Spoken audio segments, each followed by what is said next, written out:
This news program is proudly brought to you by Paradise Foods, celebrating 90 years in PNG.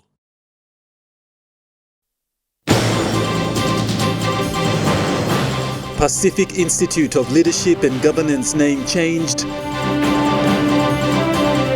Road Traffic Authority donate office equipments to NCD Traffic Division. And Quari landowners demand answers from Prime Minister James Marape. A very good evening. This is Thursday's news. I'm Godwin Eki. Thank you for joining us. A premier government institution, Pacific Institute of Leadership and Governance, has now formally changed its name from PILAG to SILAG, which is short for Somare Institute of Leadership and Governance. The unveiling of the plaque was done today by Prime Minister James Marape and witnessed by other government dignitaries. This government institution was established in 1963 and went through various changes in terms of name and the development of the institution to what it is today. In 1963, it was established as an administrative college. 30 years later, it was changed to the Institute of Public Administration in 1993. Then 24 years after, it was changed to Pacific Institute of Leadership and Governance in 2017. And finally, after 60 years of operation as an institution, as today, it is now known as Somare Institute of Leadership and Governance in 2023. The Chief Executive Officer of now SILAG, Michael Barobe, outlined the history of this institution. We do not care about the can opener, the key that allows you to enjoy the content. Often it is found in the rubbish bin.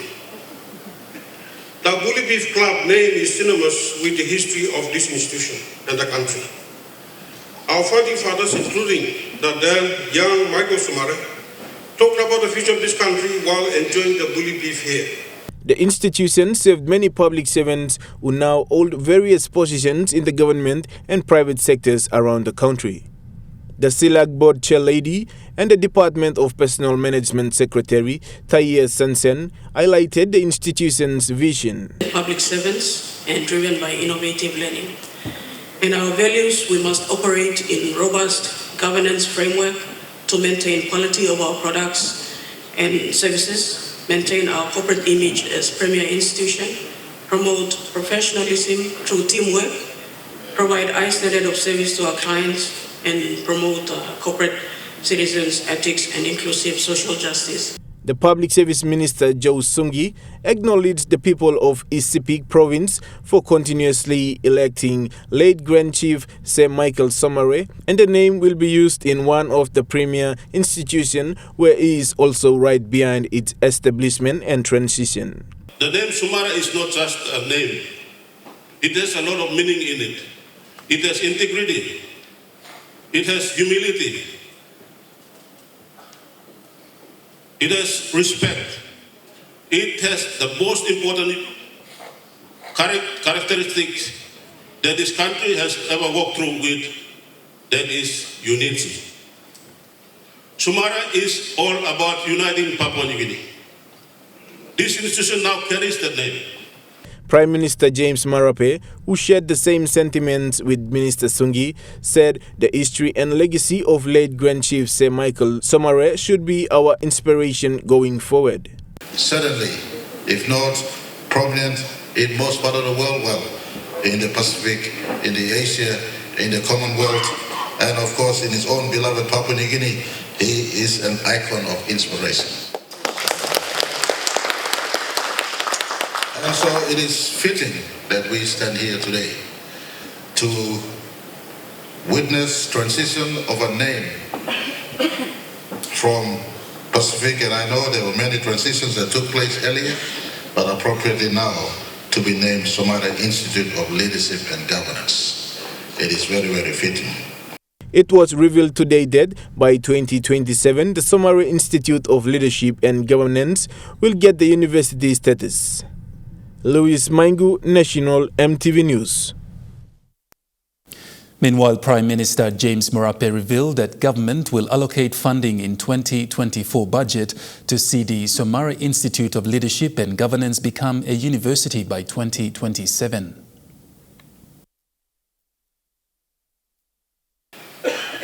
Prepare this for a university that talks about efficient, effective delivery of public service to her constituent.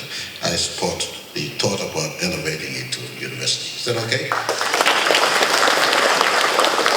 We will start the process by giving some allocation in next year's budget and 2025 budget as we work on it.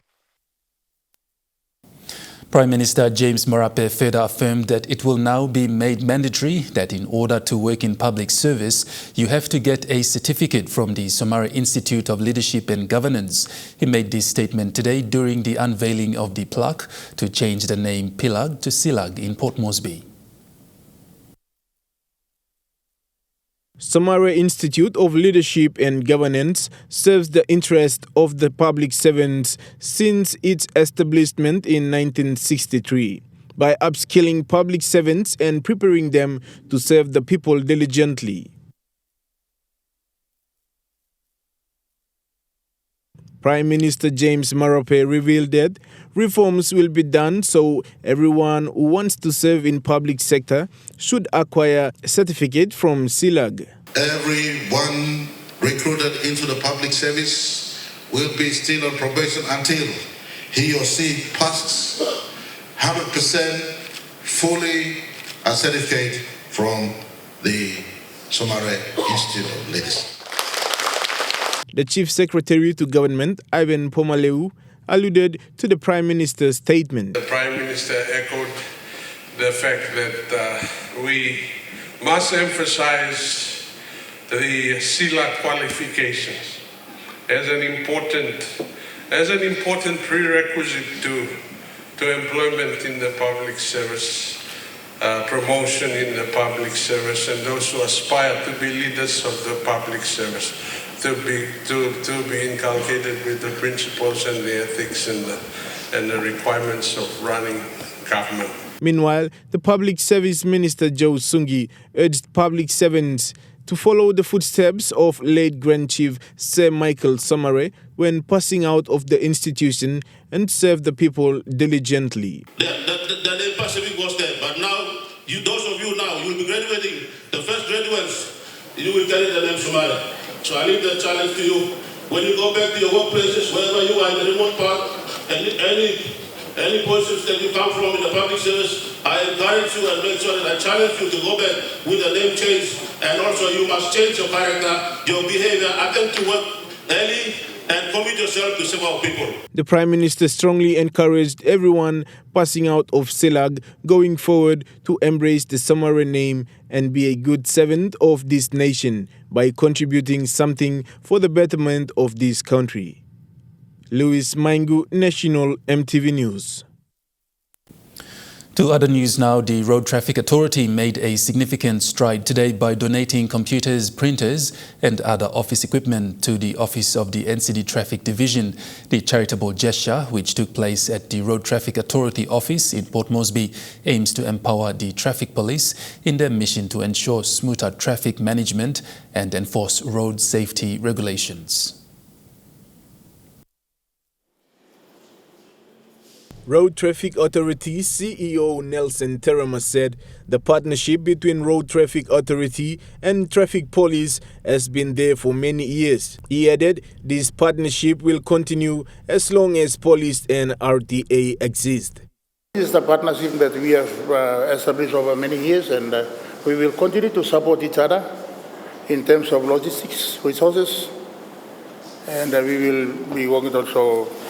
Today is a sign of supporting the police to perform their duties. Of course, we are in a financial situation, but such partnership will enable us to do our work, at the same time to maintain our working relationship. The generous contribution, consisting of technological resources, is expected to streamline administrative processes and enhance the division's capabilities in handling various traffic-related tasks. today we are presenting computers, and we also bought parts for the vehicle which has been off the road, and that will enable them to drive around and do their work. And using the office computers, so at least we are supporting them some way, one way or the other, but that is to demonstrate our partnership. Road Traffic Authority CEO Nelson Terema also highlighted the organization's commitment to support the local law enforcement agencies and fostering a safer environment for all road users. He stressed on the importance of collaborative efforts between different governmental bodies in promoting a culture of responsible driving. And we will be also working closely with the other police right throughout the country. Not only in NCDC, but we also have a good working relationship with other, with police. The recipient, ACP Traffic Division Chief Superintendent Philip Welia, expressed deep gratitude for the timely donation, with Director of Road Safety Chief Sergeant Clement Uro emphasizing the pivotal role it will play in their daily operations. Louis Maingu, National Emtv News. There has been a positive response from the police regarding the removal of homebrew in Hanwabada village since Monday, with no signs of people selling it openly on the streets as before. According to Motu Koita reservists and NCD police officers patrolling and carrying out foot patrols in the area where homebrew is sold, it was reported that they did not see anyone selling it. According to police, the community and those traveling along Hanwabada are working closely together to help the police provide information about those involved in this illegal trade. According to Motu Koita reservist police officers and Idubada police, they randomly searched vehicles leaving the village as well as people leaving the village.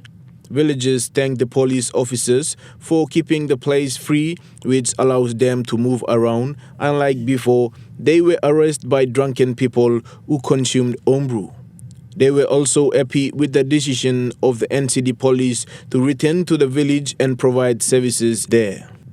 National Capital District Metropolitan Superintendent Silver Sika expressed satisfaction with the results provided by the police and commended the people of Hanwabada for their obedience. Sika said very few people play hide and seek with the police. He said they will be arrested soon because majority of people support the police and will continue to report to the police. Metsup added that it would be better if they all stopped making and selling homebrew at home. Metsup Sika also thanked Zone 1 Commander, Senior Inspector Joseph Saleh, who had been leading the operation with the help of the office in charge, Motu Koita Reservist Police, OIC Idubada Police Post, PSC Town Police Station, and other support units from NCD. He said they had been doing fine and they will continue to do that. Louis Maingu, National Emtv News. You're watching National Emtv News. We'll bring you more stories after the break. Stay with us.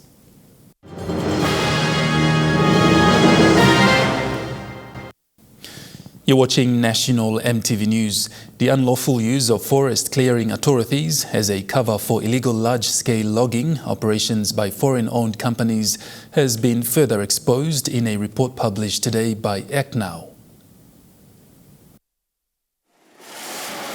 A new forest grab report that focuses on Mangan Agriculture Project in East New Britain reveals how Melanesian-owned logging company KK Connection has used highly suspicious claims that it will establish a forest plantation and agriculture projects to obtain a forest clearing authority, which it is using as cover to export thousands of cubic meters of round logs.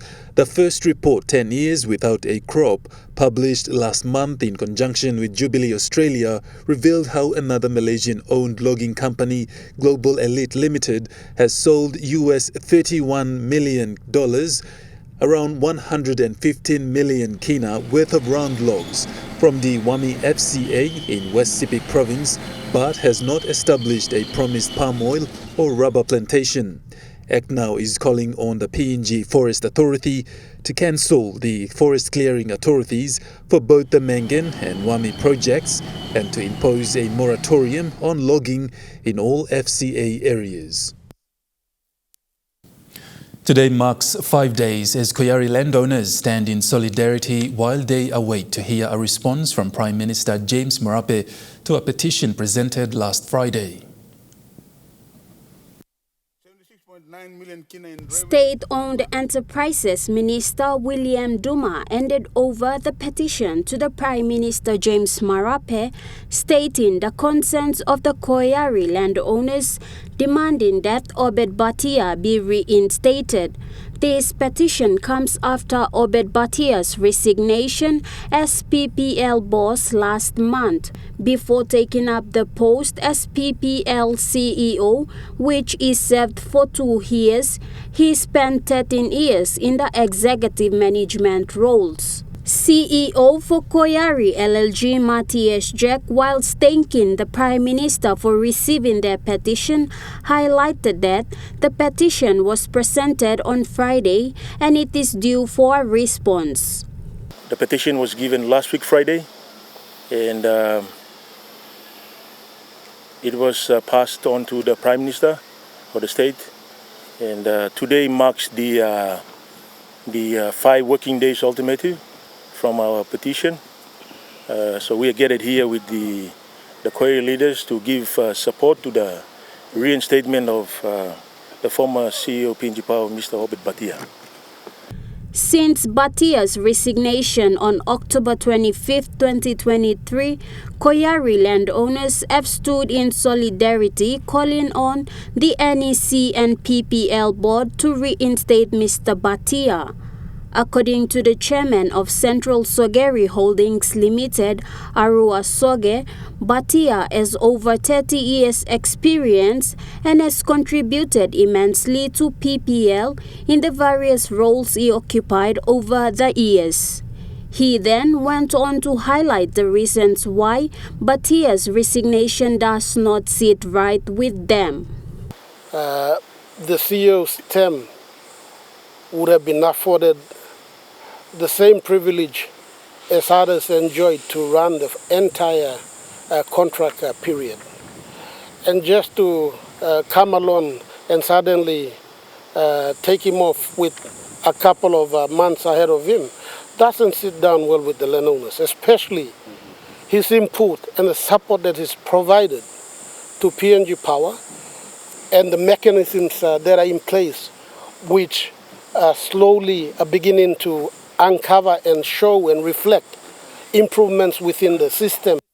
It is 16 days since Batia's resignation, where the Quari landowners are standing in solidarity, appealing to the Prime Minister to respond to their petition. Gladys Kila, National Emtv News. A one-day election was successfully conducted yesterday by the Electoral Commission for Women in Simbu Province. This election saw Ige Wai as the new president for the Simbu Provincial Council of Women.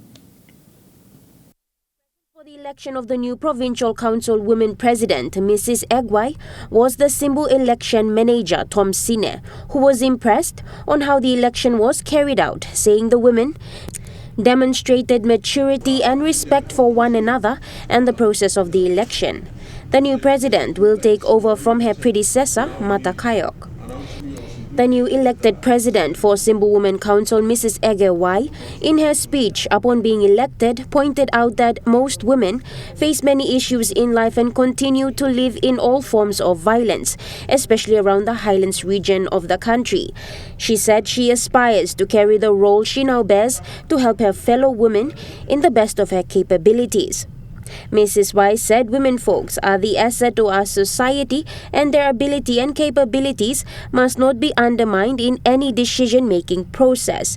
She expressed that in other parts of the world, women are prime ministers, governor-generals, parliament speakers, governors and held other leading roles in their society. Mrs. Y said she will be working closely with the Simbu provincial government and other development partners to see the many issues affecting women addressed. The women leaders who had participated in the one-day polling are from the 6 districts in Simbu province. The police in Kundiawa, also in participation, tightened up security to see the smooth and peaceful outcome of the election. Natasha Ovoy, National, MTV News. Number One Savings and Loans have recently revealed 3 products aimed at reforming financial planning and security for its customers. This strategic move is set to allow individuals at various stages of life, catering for housing, education and savings needs of both young and future generations.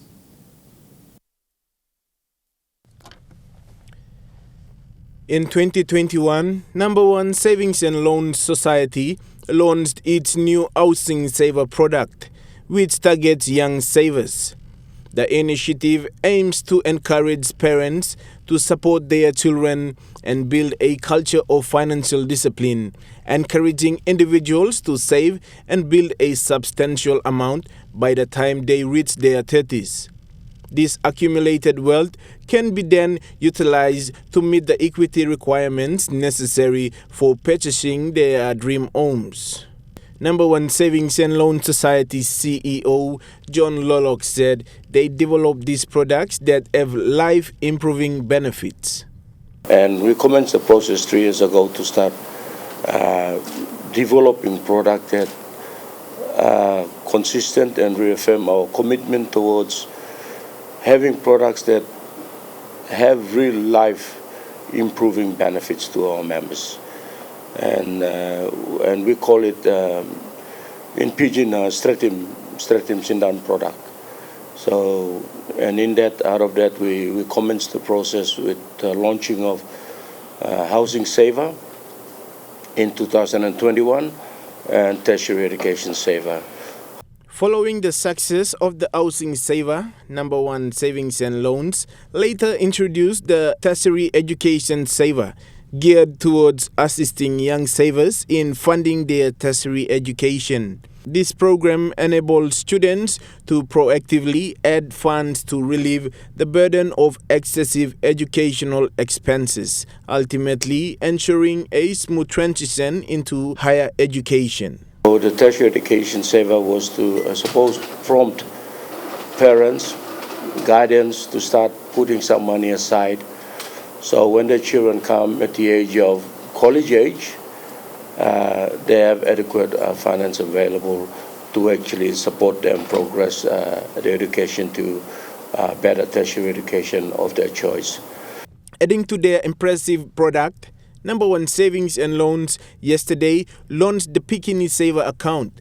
This latest edition serves as a vital tool for initiating the culture of savings in young children with the help from their parents. By encouraging the value of financial planning from an early age, the Bikini Saver account equips children with the necessary skills to cultivate responsible financial habits, fostering a financially secure future.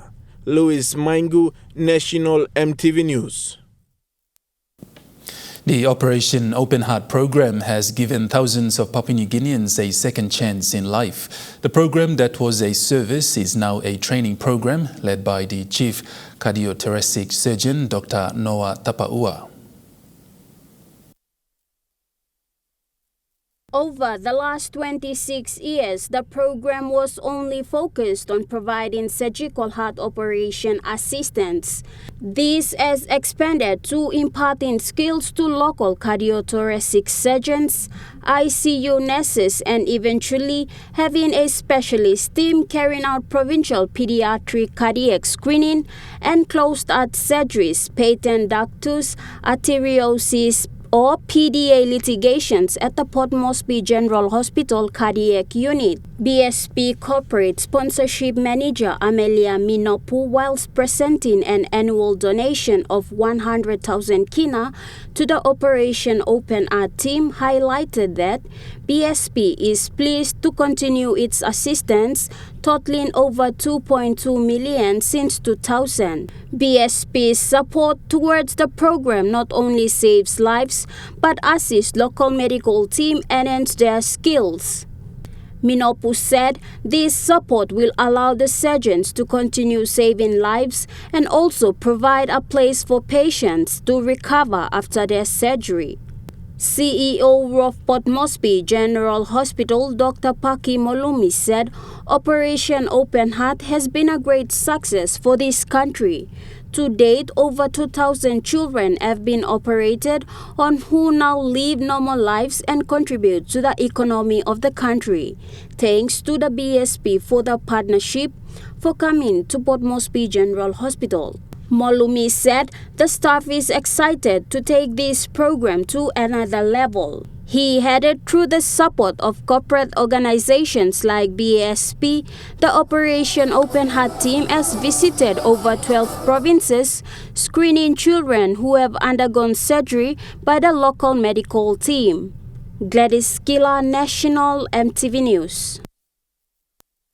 And now looking at the Nest Fund market report, the Kina closed unchanged at $0.2695 in the interbank market. At Bank South Pacific, Yokina was buying $0.2620 $0.4067 Australian dollars, $0.2372 euro, 39.22 Japanese yen. Looking at commodity prices at New York closed, gold is trading lower, coffee closed higher, cocoa closed higher, copra closed higher, palm oil closed lower, crude oil is trading lower, and copper closed lower. And on the stock market, the Dow Jones closed lower, the ASX 200 is trading higher, and the All Ordinaries is trading higher.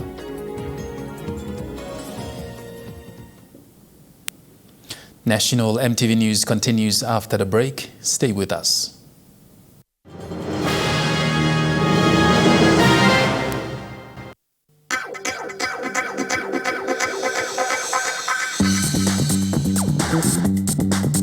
Quari Sports.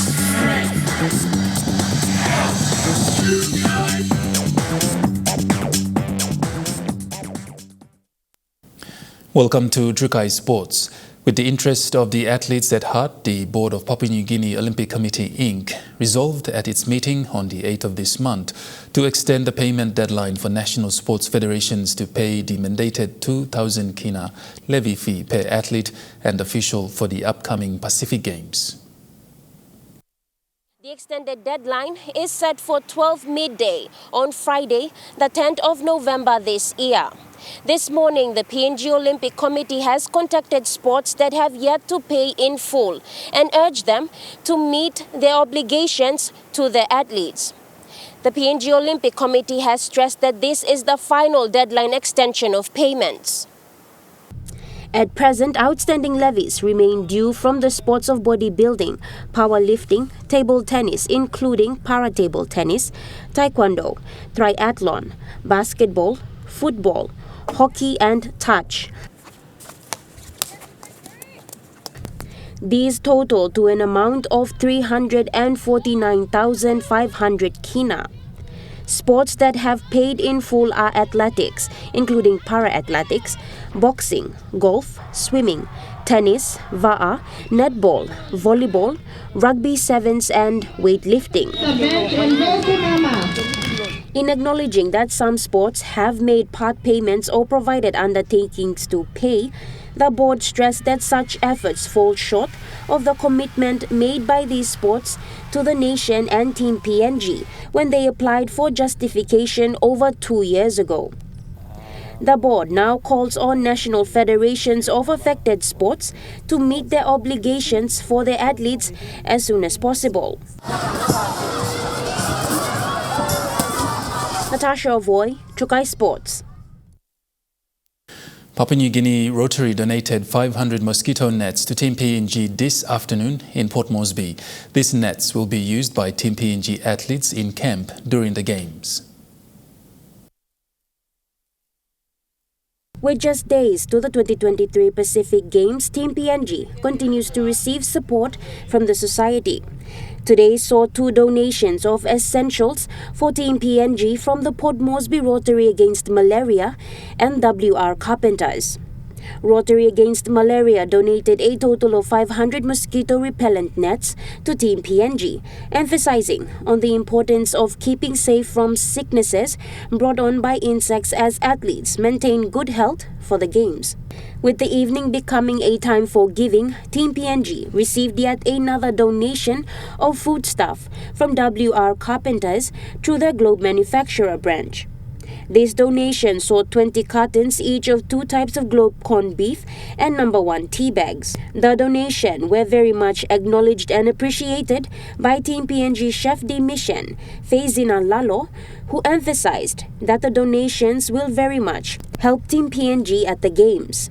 Noting that food and safety are important aspects for maintaining a winning team, Lalo expressed that the donations assist in the team's budget for the Games. Natasha Voy, Chukai Sports. Chukai Sports continues after the break. Stay with us. Chukai Sports. You're watching Chukai Sports. The National Capital District Football Association is facing challenges in trying to secure a venue to host their season games. This was said to by Club President Vonnie Kapinato.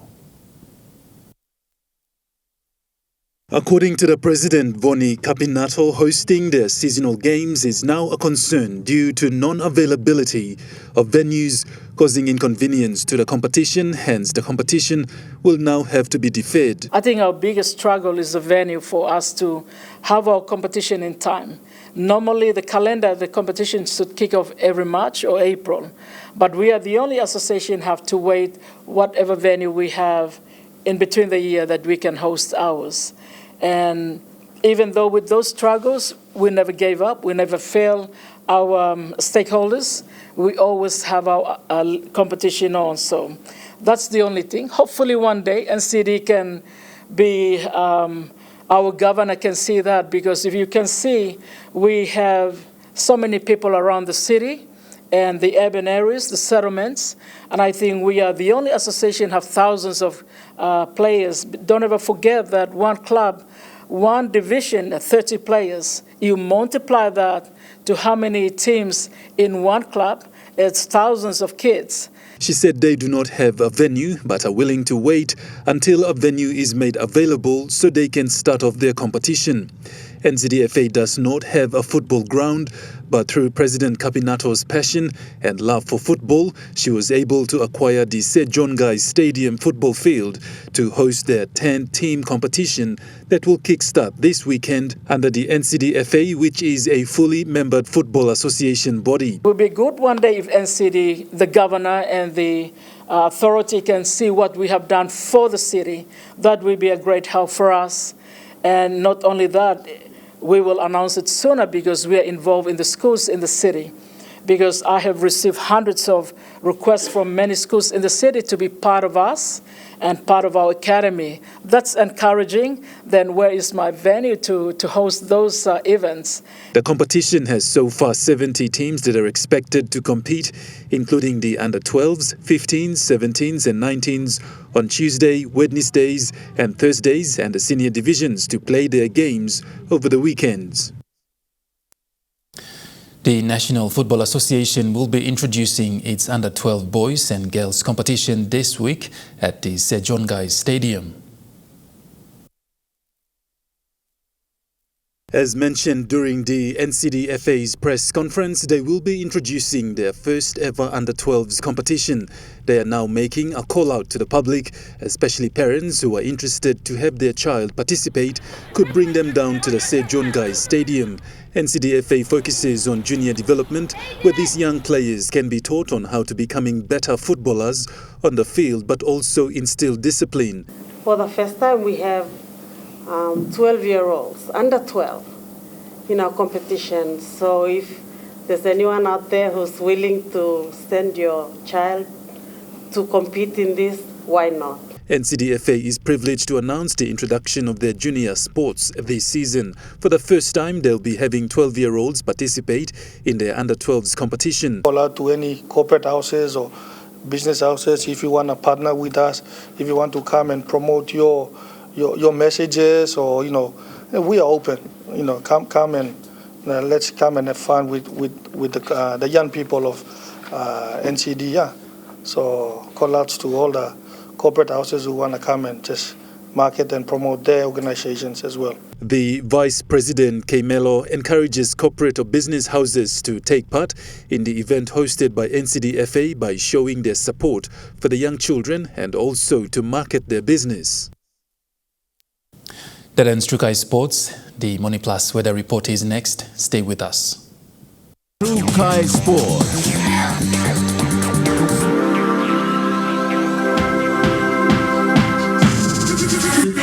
Trukai Sports.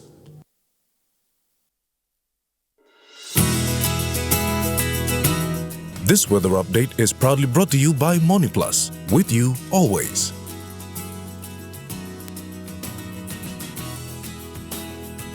Weather forecast for the next 24 hours. Southern region, Port Moresby mostly fine. Daru, Kerema, Alatau and Popondetta partly cloudy with a shower or two. In the Mamase region, Ley, rain showers tonight, then cloudy. Medang, mostly cloudy with possible showers. Wewak, cloudy with morning showers. Banimo, overnight rain showers and possible thunderstorm. In the New Guinea Islands region, Lorengau, Kokopo, Rabaul and Buka, cloudy with rain showers and thunderstorm. Kavieng and Kimbe, cloudy periods with few showers. And in the Highlands region, all centers, rain drizzles tonight, then morning fog.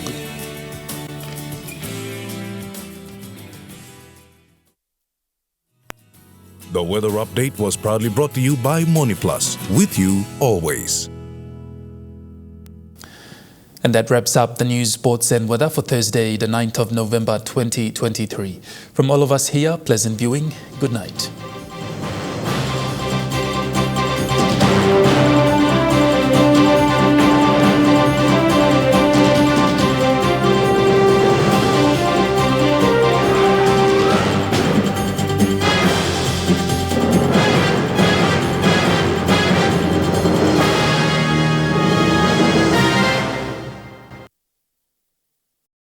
This news program was proudly brought to you by Paradise Foods, celebrating 90 years in PNG.